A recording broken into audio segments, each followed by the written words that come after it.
Hello everyone, I am Aarti. Welcome again my YouTube channel Art English Classes. Today I am here again with the important concept that is inseparable part of our daily communication. Right तो आज मैं आपके लिए again फिर से ऐसा ही concept लेकर आई हूं जो कि हमारे डेली कन्वर्सेशन का एक इंपॉर्टेंट पार्ट होता है। एंड हम बहुत सारे सेंटेंसेस ऐसे ही बोलते हैं, लेकिन जब इंग्लिश में बोलने की बात आती है ना तो हम कंफ्यूज हो जाते हैं कि इसको हम इंग्लिश में कैसे बोले, एंड हमारी जो कन्वर्सेशन होती है वो इंटरप्ट हो जाती है। तो अगर आपके साथ भी ऐसी ही प्रॉब्लम है तो आप वीडियो के लास्ट तक बने रहिए। एंड एक इंपॉर्टेंट कॉन्सेप्ट मैं आपको बताने वाली हूँ, तो चलिए देख लेते हैं कि आज हम क्या कवर करने वाले हैं। देखिए, आज मैं आपको बताने वाली हूँ कि ऐसे सेंटेंस जिनमें हम यूज करते हैं के जमाने गए। एंड देखिए, जब भी हम ये बात करते हैं ना के जमाने गए या के दिन गए, तो उनको हम इस चारों तरीके से बोल सकते हैं। मीन्स एक ही सेंटेंस को बोलने के हमारे पास चार तरीके हैं। कैसे? देखिए, मैंने बोला जैसे बहुत पुराने जमाने में लेटर लिख के भेजे जाते थे, है ना। आज नहीं है भाई, आज तो सबके पास में फोन है, इजीली मैसेज किया, उधर से फटाक से रिप्लाई आता है। लेकिन पहले ऐसा नहीं होता था।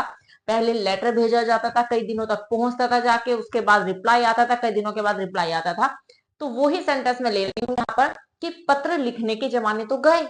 राइट, तो आप इसको ऐसे भी कह सकते हो कि पत्र लिखने के जमाने तो गए, या फिर आप इसी बात को ऐसे भी कह सकते हो कि पत्र के दिन गए, है ना। पत्र लिखने के जमाने गए, पत्र लिखने के दिन तो गए। या फिर हम इसको कह सकते हैं लिखने के दिन चले गए, चले गए या फिर गए, एक ही बात है। कह सकते हैं कि पत्र लिखने के दिन लद गए। तो देखा, देखिए क्या होता है कि जो हिंदी लैंग्वेज होती है तो वो अलग अलग जगह पे बोलने का जो तरीका होता है वो state to state and town to town, village to village अलग अलग होता है। तो ये एक ही बात को कहा जा सकता है। ठीक है, तो होप समझ में आ गया होगा आपको कि कितना इंपॉर्टेंट टॉपिक हम करने वाले हैं आज। तो बस वीडियो के लास्ट तक बने रहिए। तो चलिए स्टार्ट करते हैं आज की वीडियो, लेट्स बिगिन। तो चलिए देख लेते हैं कि अगर ऐसे सेंटेंसेस हमारे सामने आते हैं जहां पे के जमाने गए, के दिन गए, अगर हमें बोलने हो तो हम इंग्लिश में इसके लिए क्या फ्रेज यूज करते हैं। तो देखिए, इसके लिए हम एक फ्रेज यूज करेंगे, gone are the days of. Right, तो इसके लिए हम यूज करने वाले हैं gone are the days of, क्योंकि हम काफी दिनों की बात कर रहे हैं यहाँ पे, एक दिन की बात या फिर एक जमाने की बात नहीं है। राइट, तो जो भी हमारे सामने जो भी जमाना आएगा, जो भी दिन आएगा, हम डेज यूज करने वाले हैं उसके लिए। राइट, तो गोन आर द डेज ऑफ। तो चलिए एग्जाम्पल से समझ लेते हैं। अच्छा, और एक बात और ध्यान रखने वाली है यहाँ पर, ये ध्यान रखिएगा कि जिस चीज के जमाने गए, ठीक है, उसको हम ऑफ के बाद यूज करने वाले हैं। राइट, एंड एक बात और ध्यान रखिएगा, अगर वर्ब आई हुई है, जैसे दो तरीके के सेंटेंस होंगे आपके सामने, दोनों समझ लीजिए। देखिए, पहला यह है भलाई के जमाना, भलाई का जमाना गया। राइट, फर्स्ट सेंटेंस है भलाई का जमाना गया। अब देखिए यहाँ पे जो भलाई है वो नाउन है। नेक्स्ट सेंटेंस देखिए, पत्र लिखने के दिन गए। अब देखिए यहाँ पे लिखने के दिन गए। राइट, यहाँ पे लिखने की बात हो रही है, मीन्स यहाँ पे वर्ब की बात हो रही है। नेक्स्ट देखिए, बच्चों को डांटने के दिन गए, तो यहाँ पे डांटने की बात हो रही है, मीन्स वर्ब की बात हो रही है। नेक्स्ट देखिए, संयुक्त परिवार का जमाना गया। अब संयुक्त परिवार कोई वर्ब नहीं है, ये क्या है, यहाँ पे नाउन है। नेक्स्ट है किसी को कुछ कहने के जमाने गए, तो कहना, कहना क्या है, वर्ब है। तो दो तरीके के सेंटेंस आएंगे हमारे सामने। एक ऐसे जहां पे बात होगी जाने की, किसके, नाउन के, एंड एक सेंटेंस में जाने की बात होगी वर्ब की।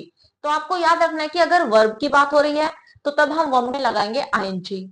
लेकिन अगर वर्ब की बात नहीं है, नाउन की बात है, तो फिर तो नाउन को हम एज इट इज यूज करने वाले हैं। तो चलिए एग्जांपल से समझ लेते हैं, होप आपको इजीली समझ में आ जाएगा। देखिए, पहला सेंटेंस है भलाई का जमाना गया, और मैंने आपको बताया है कि एक ही सेंटेंस को हम चार तरीके से कह सकते हैं।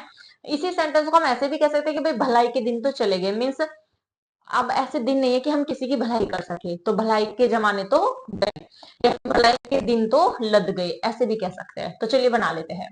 तो स्टार्टिंग में हम यही फ्रेज यूज करने वाले हैं, gone are the days of. तो स्टार्टिंग में यूज करेंगे, एंड ऑफ के बाद जिसका जमाना गया, जिसका दिन गया, वो हम ऑफ के बाद यूज करेंगे। राइट, तो सेंटेंस हो जाएगा gone are the days of goodness. भाई को हम कहते हैं goodness, gone are the days of goodness.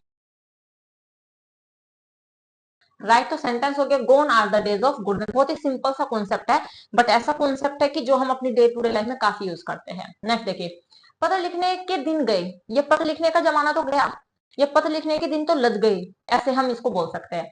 अब यहाँ पे जैसे मैंने आपको बताया, यहाँ पे वर्ब की बात हो रही है। ठीक है, तो वर्ब में आईएनजी यूज करनी है हमें, तो हम स्टार्टिंग में यूज करेंगे gone are the days of writing letters, right. तो सेंटेंस हो जाएगा gone are the days of writing letters. तो वर्ब यहाँ पे लिखने के, तो हम आईएनजी लगाएंगे, उसके बाद यूज करेंगे। समझ में आया होगा आपको। तो चलिए नेक्स्ट देखते हैं। नेक्स्ट है बच्चों को डांटने के दिन गए। भाई आज के टाइम में हम बच्चों को नहीं डांट सकते, है ना।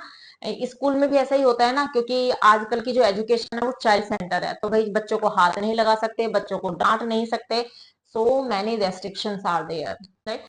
एक ऐसा जमाना हुआ करता था जब स्टूडेंट्स को इतना कूटा जाता था, स्कूल में इतना कूटा जाता था कि अगर ये भी कह दिया जाता था ना कि चल तेरे मास्टर के पास या तेरे गुरुजी के पास जा रहा हूं तेरी शिकायत लेके, घर वालों ने अगर ये कह दिया तो मीन्स बच्चा कांप जाता था, रोने लग जाता था, ये कहता था कि बस मास्टर के पास मत जाना मेरी शिकायत लेके। आप ही मान लो जितना मानना, क्योंकि पता था अगर स्कूल में मेरी शिकायत चली गई तो बुरी तरीके से कुटूंगा, राइट। लेकिन अब वो जमाने चले गए, ऐसा नहीं है, अब तो बच्चे डरते ही नहीं है, राइट। वो इनफैक्ट टीचर्स को ही डर के रहना पड़ता है बच्चों से, ऐसी सिचुएशन आज के टाइम में आ गई है। तो देखिए, बच्चों को डांटने के दिन गए, अपने घर के बच्चों को नहीं डांट सकते, स्कूल के तो अलग ही बात है, ठीक है। तो बच्चों को डांटने के दिन गए, अब यहाँ पे भी क्या है, दिन गए, gone are the days of, और किसके दिन गए, बच्चों को डांटने के, तो डांटना वर्ब है, स्कोल्डिंग चिल्ड्रन, राइट। तो सेंटेंस हो गया gone are the days of schooling children. और अगर यहाँ पे विद्यार्थी होता, छात्र होता, तो तब हम यहाँ पे स्टूडेंट्स रखते, right. Gone are the days of schooling students और चिल्ड्रन। नेक्स्ट नेक्स्ट एग्जांपल देखिए, नेक्स्ट एग्जांपल है संयुक्त परिवार का जमाना गया, राइट। संयुक्त परिवार आई थिंक सभी जानते होंगे, संयुक्त परिवार एक ऐसा परिवार होता है जहां पे फैमिली के जितने भी मेंबर्स होते हैं, दादा दादी चाचा ताऊ, सब मिलजुल कर रहते हैं। आज के टाइम में नहीं है वो जमाना कि लोग संयुक्त परिवार में रहे, बहुत ही कम फैमिली ऐसी मिलेगी जो आज जॉइंट फैमिली में रहती है। आजकल देखने में आता है कि सब न्यूक्लियर फैमिली में ही रहते हैं, मीन्स एकल फैमिली में ही रहते हैं, जिसमें माता पिता और उनके बच्चे होते हैं, राइट। बस पेरेंट्स होते हैं, उनके बच्चे होते हैं। तो अब अगर यही बात हम कहते हैं कि संयुक्त परिवार का जमाना तो गया, तो संयुक्त परिवार क्या है, नाउन है, बाद में यूज करेंगे। Gone are the days of joint family,